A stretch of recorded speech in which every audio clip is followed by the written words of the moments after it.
Welcome back to Investing Talk podcast, and welcome to another deep dive. Today, we're zeroing in on a company that presents a really intriguing picture based on the information we've gathered. Battalion Oil Corp. What makes this interesting right now is we've got data points suggesting, well, significant financial struggles, but they're sitting right alongside very recent news that sent their stock price climbing. It almost feels like two different stories. It certainly does. It's a compelling situation. You look at let's say, the fundamental picture in some reports, and you see these clear challenges. But then the events of just the past few days, they add this whole new layer, a dynamic that really needs a closer look. Exactly. That's our goal today. We've pulled together the information we could find, and now we're going to walk through it together.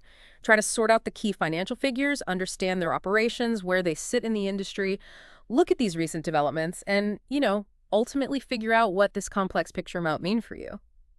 Before we jump in, though, please remember to subscribe, like, and comment. And if you find value in what we do, maybe consider buying us a coffee to support our work. The link's in the description. Okay, let's start with that financial picture presented in the reports. Looking at the raw numbers, what's the core story for Battalion Oil? Well, the data indicates the company's been facing some notable headwinds financially. If we look at their operating revenue trend, first quarter 2025 brought in about $47.5 million. Okay. Now, compare that to Q1 2024, which was $49.9 million. So that's a decline year over year. Right. And for the full year 2024, their total revenue was $193.89 million. That's down roughly 12% from the $220.76 million they reported in 2023.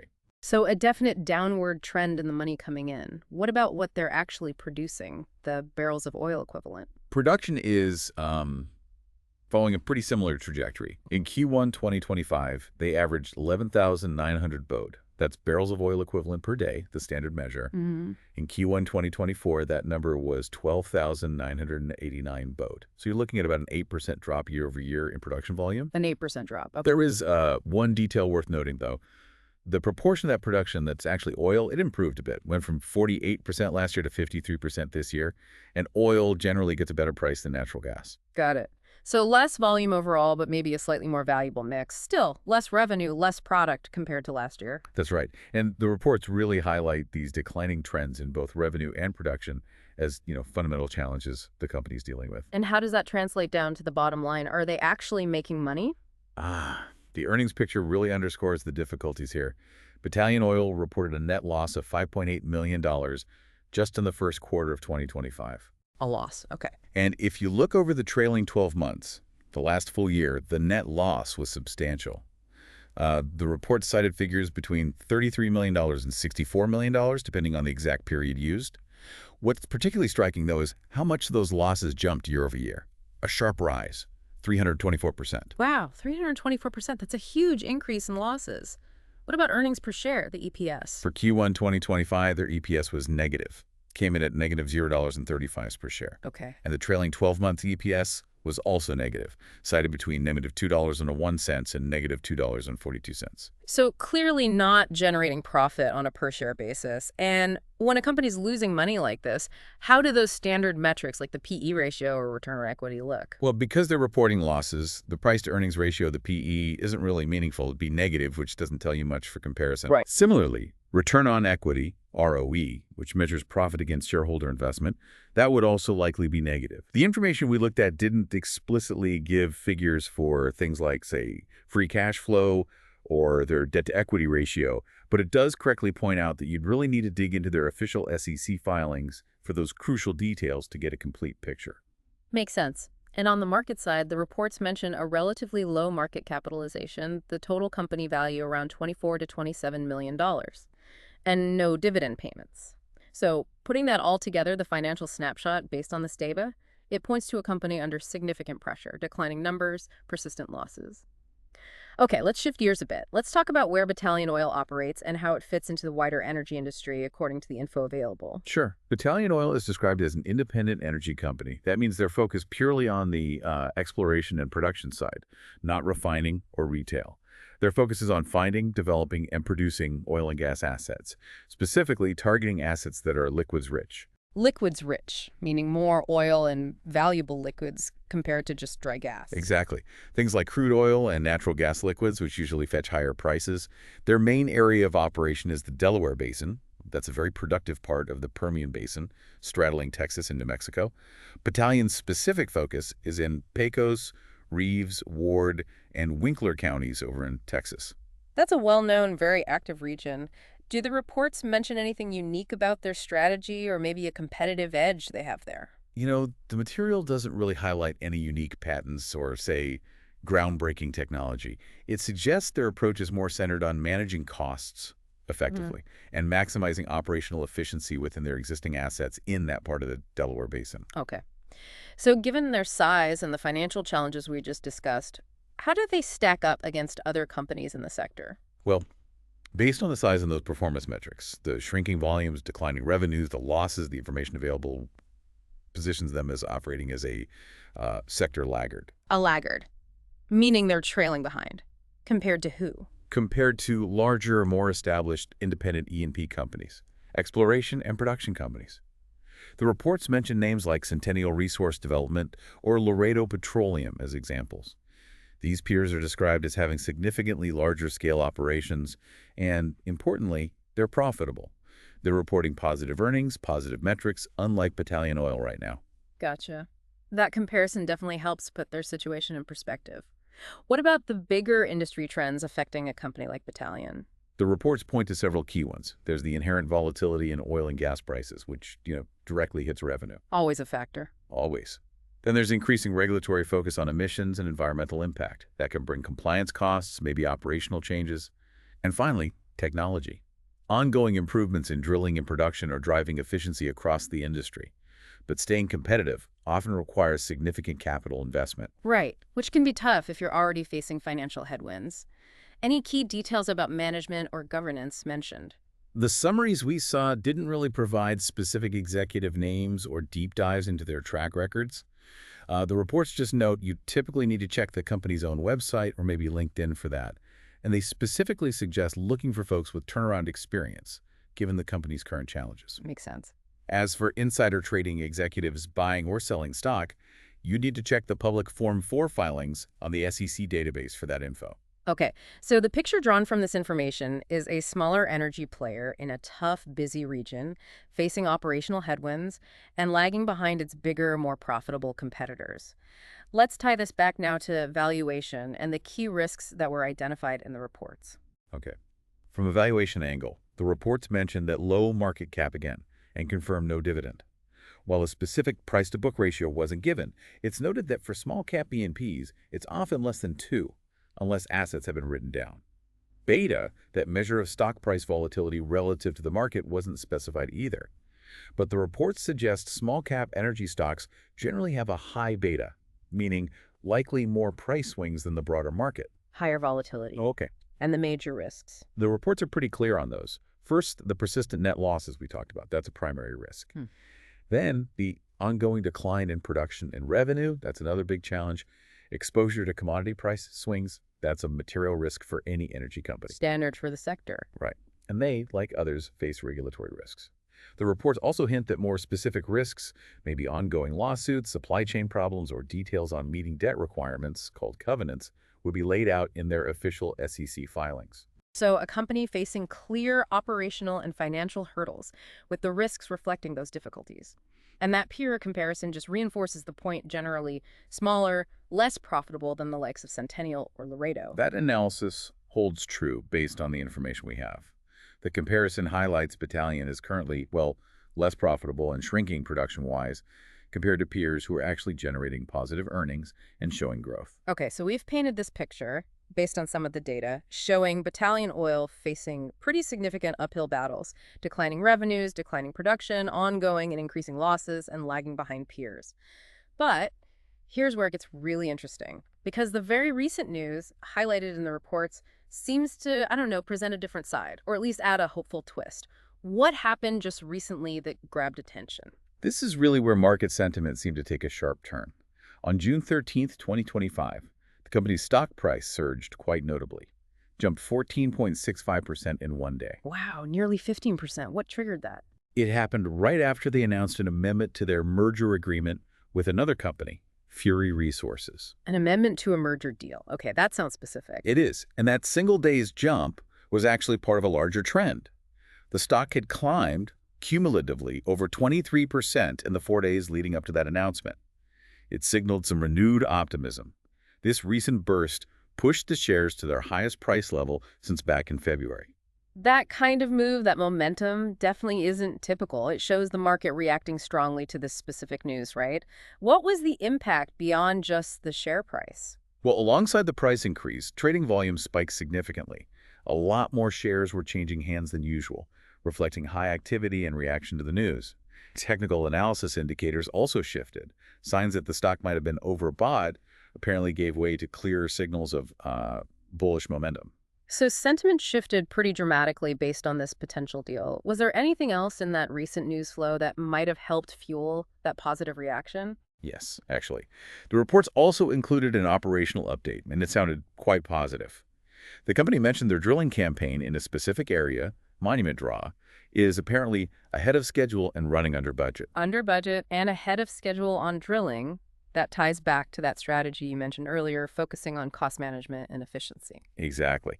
And the update gave results from 2 new wells they brought online, the Vermeo wells. They're reportedly outperforming initial expectations. How so? These 2 wells are producing a combined average of 12,211 barrels of oil equivalent per day. And importantly, a high percentage of that 84% is oil. Plus, the capital cost to drill and complete them were reported below $950 per lateral foot. The reports note that's considered pretty efficient for that area, so good production for a relatively good cost. Okay. Oh, and the operational update also mentioned their acid gas injection facilities continuing to process significant volumes, over 5.1 billion cubic feet daily. So putting the amended merger agreement and these positive operational results together, is this the likely driver for the recent stock surge, despite all those historical financial challenges we detailed? That really appears to be the main force right now. The market seems to be reacting very strongly to the potential of this strategic transaction. The merger amendment combined with some concrete evidence of successful operational execution in their recent drilling. It suggests investors, at least for now, are putting more weight on these potential future catalysts and operational wins than on the trailing financial performance numbers. Okay, let's try to pull these two pictures together then. We have the fundamental challenges, declining numbers, persistent losses, contrasted with these recent positives, the merger amendment, strong well results.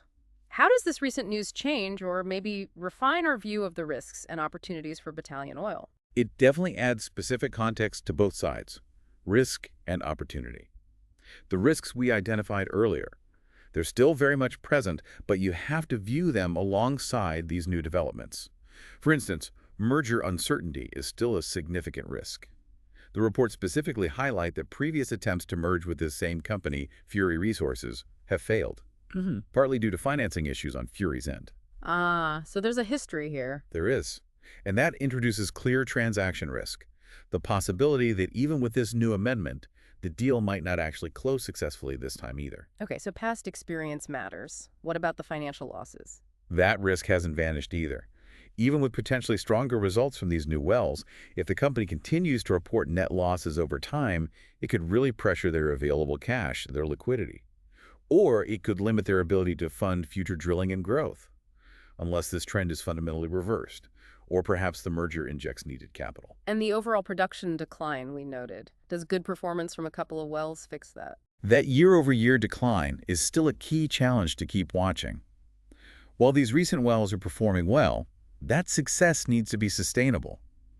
They need to bring more wells like that online consistently to offset the natural decline from older wells and actually reverse that overall production trend. Right. One good quarter doesn't make a trend. Precisely. And of course, commodity price volatility remains a fundamental risk. Their financials are highly sensitive to where oil and gas prices go, but the recent events undeniably highlight specific opportunities too. Like those strong drilling results you mentioned. Exactly. That operational outperformance wells coming in under budget, ahead of schedule, producing more than expected with high oil content that could be a significant catalyst. If they can replicate that success across their drilling program, it could lead to better margins, maybe boost overall production, and start to turn those negative trends around. It points to a genuine operational strength they might be tapping into. And the potential merger itself is obviously the big opportunity on the table.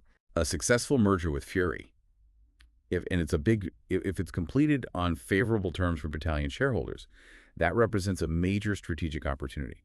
It could potentially unlock synergies, cost savings from combining operations. It might provide access to more capital, a larger resource base. It could fundamentally change the company's scale or financial health. Okay. So to kind of synthesize, the recent news doesn't just erase the existing risks like merger failure or ongoing losses, but it definitely introduces specific tangible opportunities, particularly the potential for that merger to finally close and the demonstrated potential for strong operational results from their drilling. That leads us nicely to how the market is currently viewing Battalion Oil. You mentioned the stock jump, the volume spike. What else do the reports say about market sentiment? Well, the information suggests there isn't widespread, formal, bullish analyst coverage right now. We didn't see reports detailing lots of analyst buy ratings or specific price targets. Market sentiment seems to be largely driven by this recent merger speculation, and it's getting amplified quite a bit on social media platforms. Ah, social media. That can be a bit of an echo chamber sometimes. What's the general feeling you're seeing there from the reports? It's definitely a mix. There's clear enthusiasm and excitement, especially around that positive operational update. You see chatter about monster well results from those new Vermejo wells. But that excitement is tempered with skepticism. People remember the history of past failed merger attempts with Fury. So there's speculation about the odds of the deal actually closing this time, the potential upside if it does, but also caution about just jumping in based on the recent price run without confirmation. That's such a crucial reminder for anyone following this. Social media sentiment is just that sentiment. It's not always grounded in fundamentals. Official company disclosures, SEC filings, those are the reliable sources. Absolutely. Always verify through official channels. So bringing this all together for you, the listener, here's the core picture presented by the available data. You've got this company, Battalion Oil, clearly facing fundamental financial and operational challenges. Declining revenue, declining production, significant and increasing net losses. But that picture stands in sharp contrast to the very recent news. Positive operational successes from new drilling and this major potential strategic event, the amended merger agreement, that has clearly boosted market sentiment and the stock price recently. And that clash, that tension between the historical data and these recent catalysts is what makes the situation so complex and, frankly, interesting to watch right now. It truly is. So the challenge for you as you try to understand Battalion Oil is, how do you weigh these two seemingly different narratives? How do you reconcile the reports of past and ongoing financial struggle with this recent news of potential merger progress and strong operational execution? That really is the key question, isn't it? How do you evaluate a company when the fundamental data seems to point one way, but recent, potentially game-changing news points another? Well, given the company's documented history with failed merger attempts and those persistent financial losses outlined in the reports, I think the central question investors might be grappling with is this: will this time be different? Will this strategic event with Fury Resources actually finalize? And maybe more importantly, are these recent operational wins substantial enough and sustainable enough to fundamentally alter the company's financial trajectory? Or are those historical headwinds, the declining production, the losses, just too strong to overcome in the long run, even with a few good wells? You really have to keep a close eye on future official filings for updates on both the merger status and the next set of financial results. A lot to keep in perspective indeed. This has been a fascinating deep dive into the complex and, yeah, seemingly contradictory information surrounding Battalion Oil Corp. Thanks for helping us unpack it all. My pleasure. It's always valuable to explore all the dimensions when the information presents conflicting signals like this. Absolutely. And that's what we aim to do here. We hope this deep dive has given you, our listener, a clearer perspective on the different facets of the Battalion Oil story as it stands right now.